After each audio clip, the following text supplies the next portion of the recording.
नमस्कार, मैं प्रेयसी। स्वागत है आप सभी का द प्रिंट लाइन्स में।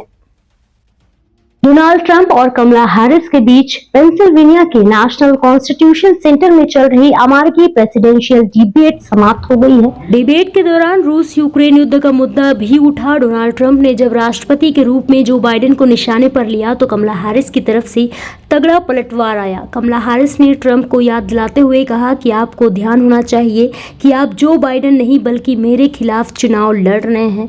यूक्रेन युद्ध पर बोलते हुए कमला हैरिस ने कहा कि हमारे नाटो सहयोगी इस बात से काफ़ी खुश हैं कि आप इस समय अमेरिका के राष्ट्रपति नहीं हैं, वरना रूसी राष्ट्रपति कीव में बैठे होते और उनकी नज़र बाकी यूरोप पर होती।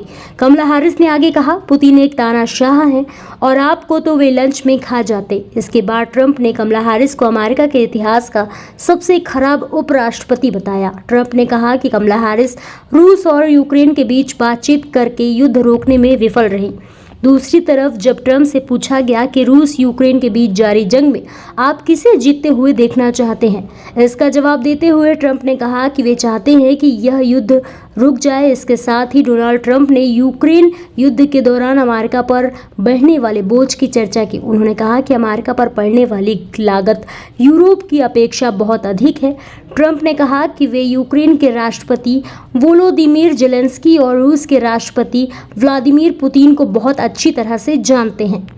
प्रेसिडेंशियल डिबेट में यूक्रेन और फिलिस्तीन का मुद्दा भी उठा। गाजा में जारी जंग के मुद्दे पर बोलते हुए ट्रंप ने कहा कि अगर वे अभी भी अमेरिका के राष्ट्रपति होते तो यह जंग शुरू ही नहीं हुई होती।